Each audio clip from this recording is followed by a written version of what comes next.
Se tem um tema que aparece com bastante frequência nos noticiários, que a gente sempre está vendo notícia, e que eu acho que era muito interessante falar um pouquinho com vocês sobre esse assunto, é a questão da prisão. É prisão temporária, prisão preventiva, é prisão do Lula, prisão do Temer e prisão por pensão alimentícia, sabe? São tantos tipos de prisão que existem que eu achava que era interessante trazer esse vídeo hoje para vocês.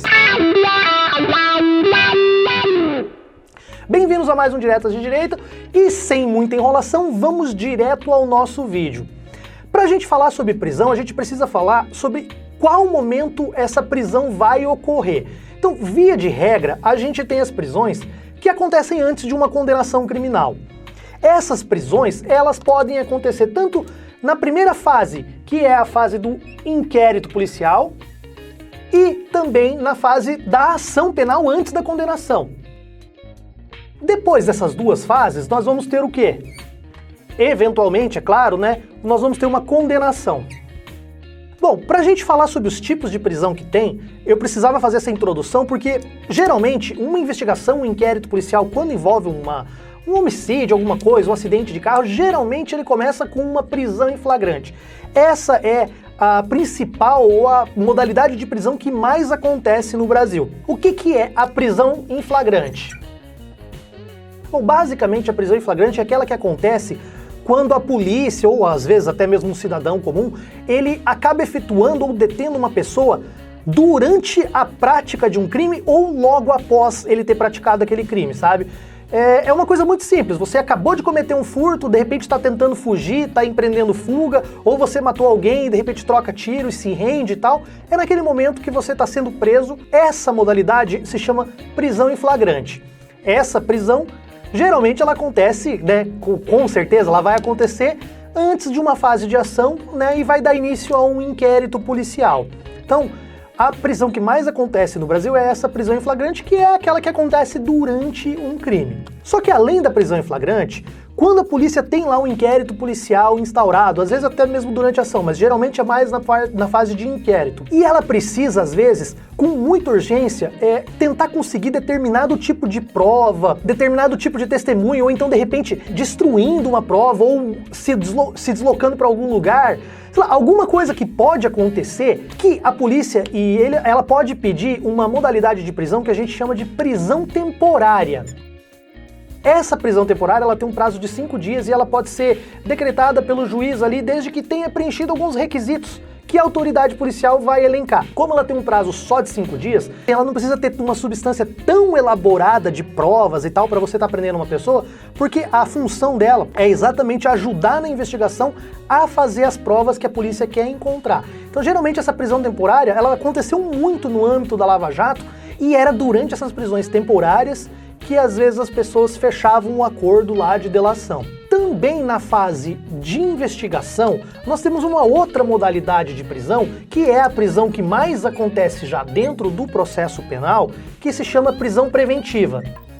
A prisão preventiva ela parece um pouco com a prisão temporária, só que na verdade, ao invés de você tentar fazer uma prisão para você obter uma prova, a preventiva você vai estar decretando ela para você evitar, por exemplo, que uma pessoa venha a destruir provas ou coagir testemunhas, sabe? Você tem que prevenir a instrução, a investigação processual ou a investigação policial. Então você decreta essa prisão, por exemplo, sabendo que o cara de repente está ameaçando testemunha. Ela também é decretada quando há o risco da pessoa fugir. Por exemplo, você está sabendo que a pessoa está comprando passaporte ou está comprando passagem, alguma coisa assim.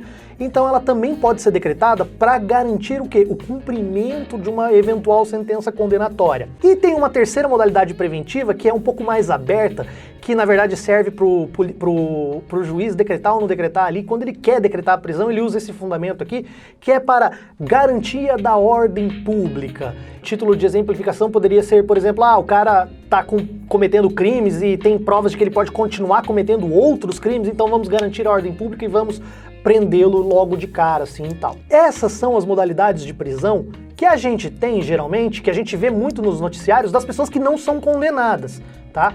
Elas são excepcionais, quer dizer, elas deveriam ser excepcionais porque você precisa fazer uma prova de que a pessoa ou está ameaçando testemunha, ou então ela está tentando fugir, alguma coisa nesse sentido. Só que no Brasil nós temos uma grande quantidade absurda de gente presa nessas categorias, principalmente na preventiva, né? Na verdade, a pessoa ela é presa em flagrante, geralmente essa prisão em flagrante, ela se converte em uma prisão preventiva para o cara poder ficar preso. Porque o flagrante, ele foi preso, foi detido, e o juiz precisa decidir se vai soltar ele, afinal de contas é um direito que a pessoa tem de responder em liberdade. Né? Ou não é? O princípio da inocência. Até uma sentença que transite em julgado, a pessoa ainda é inocente. Aí tem aquela questão do segundo grau que eu já vou falar um pouquinho.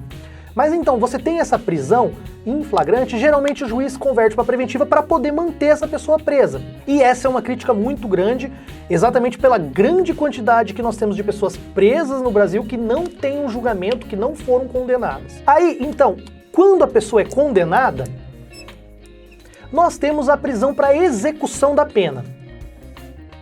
A execução da pena é o caso em que nós temos, por exemplo, a situação do Lula. O Lula ele foi condenado em primeiro grau e depois ele foi condenado em segundo grau. E isso gerou uma grande discussão por causa daquela questão do princípio da legalidade, se a pessoa precisava ser presa ou não, porque o Lula não estava ameaçando testemunhas, não estava ameaçando fugir, ele não foi preso em flagrante, então ele pôde responder em liberdade. A partir do momento que ele foi condenado em segundo grau, ele passou a executar aquela pena. Ou melhor, ele foi preso para que a pena seja executada.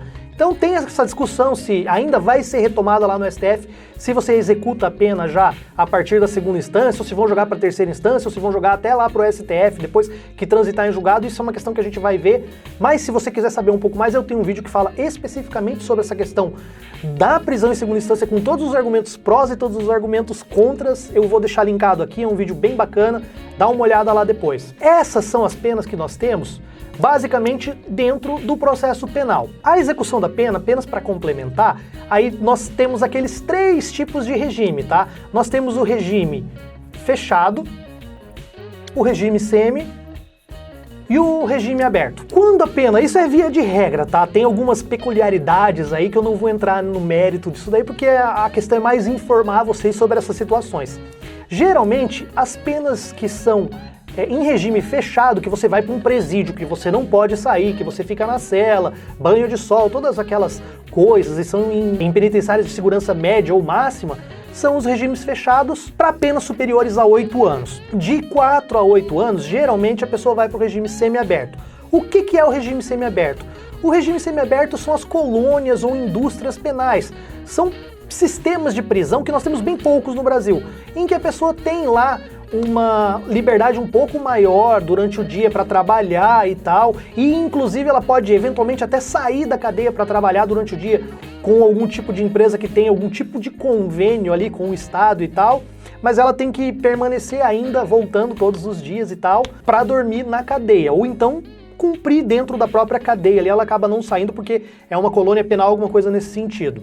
E por último nós temos o regime aberto, que é o regime em que a pessoa, por exemplo, pode ficar o dia inteiro fora, ela pode estudar, pode trabalhar, pode fazer as atividades normais dela, mas ela precisa se recolher à noite em um albergue prisional ou um sistema de prisão que ela passe a noite lá. Além disso, nós temos algumas outras exceções, que é, por exemplo, a questão da prisão domiciliar, que a pessoa pode ser condenada, por exemplo, a ficar em casa, não sair de casa e tal, mas essas são questões de prisão que são penas restritivas de liberdade, mas que não estão dentro do sistema prisional mesmo. Além, então, dessas prisões na esfera penal, nós temos a prisão na esfera civil, que é a famosa prisão por alimentos ou por pensão alimentícia. Até bem pouco tempo atrás nós tínhamos também uma segunda modalidade de prisão civil, que era a prisão por depositário infiel. Quando alguém pegava um bem, por exemplo, o juiz nomeava uma pessoa para ficar sob a posse de um bem e essa pessoa acabava perdendo ou estragando ou não restituía esse bem, também cabia essa prisão. Ela não cabe mais, hoje cabe somente a prisão por alimentos e muitas pessoas ainda questionam se ela é uma coisa certa, ética, não, por mais que esteja previsto na legislação e tal, até mesmo na Constituição, porque quando uma pessoa tem uma dívida por alimentos, essa prisão ela pode ser decretada pelo juiz por um prazo de 1 a 3 meses, mas a pessoa que tem ali essa questão dos alimentos, ela pode optar por executar aquela pessoa não pela prisão, ela pode optar por executar um processo civil comum, tentar fazer de repente um sequestro dos bens, decretar indisponibilidade, enfim, fazer algum processo civil para você tentar reaver o dinheiro. A questão da prisão, ela existe porque a dívida por alimentos, como ela tem uma natureza, né, de alimentar uma pessoa, de alimentar às vezes um filho, ou às vezes eventualmente até uma outra pessoa, um maior de idade aí que esteja numa situação de hipossuficiência que precise, ela tem essa natureza, ela tem essa autorização para prisão porque é uma questão muito séria, muito grave. Você pode de repente até acabar causando a morte ou problemas de saúde muito sério. Mas mesmo assim existem muitas críticas, ainda não sabemos quanto tempo essa prisão ainda vai existir dentro do nosso ordenamento. E para terminar os temas de prisão, nós temos uma prisão que não se fala muito, que é uma prisão, se bem que já falou há pouco tempo atrás na mídia, eu não sei se chegou a ser preso por causa disso, mas nós tivemos aquela questão do Cesare Battisti lá. Nós temos a prisão para você cumprir uma extradição.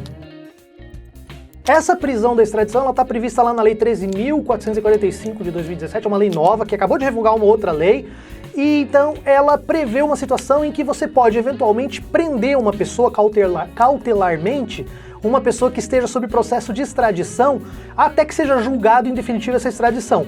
Essa pessoa também tem o direito de responder esse processo de extradição em liberdade, mas eventualmente de repente o cara está querendo fugir do Brasil, está pegando passaporte, está fazendo alguma coisa ali, cabe essa prisão também cautelar para você extraditar a pessoa. Então, basicamente, essas são as formas de prisão que nós temos dentro do nosso ordenamento jurídico. A gente sempre vê falar na imprensa aí, fulano foi preso por prisão temporária, prisão preventiva, foi condenado e foi recolhido para execução da pena em 2º grau e tal. Eu acho que agora, se vocês assistirem esse vídeo, e se vocês mais ou menos lembrarem, ou voltarem a reassistir eventualmente quando precisarem, vocês vão entender bem esse tema de prisão. É basicamente isso que nós temos peculiaridades e tal, mas acho que deu para ser bem inteligível, deu para ser bem claro, e deu para, de repente, ajudar vocês a compreenderem isso aí, porque é um tema que volta e meia eu vou precisar falar sobre alguma situação, e para mim não precisar ficar explicando de novo nos vídeos, eu vou recomendar esse aqui. Então acho que é isso que eu tinha para falar. Espero que vocês tenham gostado do vídeo. Se vocês gostaram, então, se você não deixou o joinha lá no começo do vídeo, deixa o joinha agora, deixa o seu like aí, se inscreva no canal, compartilhe, ajude o canal a crescer, gente, porque eu não tô pedindo dinheiro, não tô fazendo vaquinha, não tô fazendo nada, não tenho apoio, não tenho nada. Eu conto somente com a visualização e o compartilhamento de vocês para o canal crescer, então isso ajuda muito. E também quero agradecer muito quem tem comentado, quem tem deixado aí suas críticas, quem tem dado like, quem tem compartilhado os vídeos. Se também você quiser saber um pouco mais ou acompanhar mais de perto, me procura no Twitter, eu tô no Twitter também. Também temos uma página no Facebook, procura Diretas de Direita, procura Tássio Denker aí nas redes sociais e a gente se vê no próximo vídeo. Galera, valeu!